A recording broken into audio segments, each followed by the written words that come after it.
ایک سوال یہ ہے کہ قربانی ہم کب سے کب تک کر سکتے ہیں؟ تو یہ بات یاد رکھیں کہ قربانی جو ہے اس کا وقت شروع ہوتا ہے عید الاضحیٰ کی نماز کے بعد، جیسا کہ اللہ کے رسول صلی اللہ علیہ وسلم نے صحیح بخاری کی، صحیح مسلم کی حدیث نمبر 1961 میں آپ نے فرمایا کہ جس نے نماز کے پہلے ذبح کیا اس نے اپنے لیے ذبح کیا، اور جس نے نماز کے بعد ذبح کیا اس کی قربانی پوری ہوئی اور اس نے مسلمانوں کے صحیح طریقے پر عمل کیا۔ تو شروع تو ہوتا ہے عید الاضحیٰ کی نماز کے بعد سے۔ اب کب تک ہم قربانی کر سکتے ہیں؟ تو یہ بات یاد رکھیں کہ اللہ تعالیٰ نے سورہ بقرہ کی آیت نمبر 203 میں فرمایا وَاذْكُرُوا اللَّهَ فِي أَيَّامٍ مَعْدُودَاتٍ، اللہ کا نام لو چند مقررہ دنوں میں۔ یہاں اللہ کے نام لینے سے مراد، عبداللہ ابن عباس رضی اللہ تعالیٰ عنہ، بہت سارے مفسرین کہتے ہیں کہ اس سے مراد جانور کے اوپر اللہ کا نام لینا ہے، اور ایام معدودات سے مراد ایام تشریق ہیں جو کہ 13 ذی الحجہ تک ہوتے ہیں۔ تو یہ تو قرآن کی اس آیت سے ثابت ہو رہا ہے۔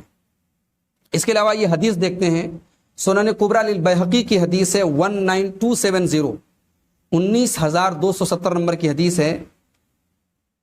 ایک صحابی کہتے ہیں، صحابی کا نام نہیں معلوم ہے، صحابی کا نام نہ معلوم ہو تب بھی وہ حدیث صحیح ہوتی ہے، صحابی کا نام نہ معلوم ہونا یہ حدیث کے لیے کوئی عیب نہیں ہے۔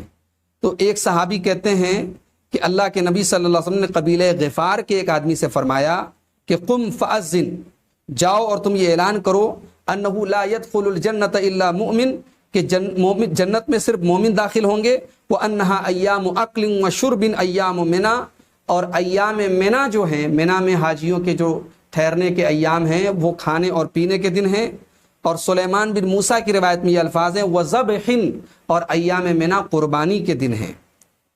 تو یہ حدیث بالکل صحیح ہے، علامہ البانی نے اس کو الصحیحہ کے اندر 2476 کے اندر صحیح قرار دیا۔ اس حدیث سے واضح ہوتا ہے کہ ایام تشریق کے سارے دن جو ہیں وہ قربانی کے دن ہیں، جس میں 13 ذی الحجہ بھی شامل ہے۔ تو گویا قربانی کے ٹوٹل 4 دن ہو گئے، ایک عید الاضحیٰ کا دن اور اس کے بعد 11، 12، 13۔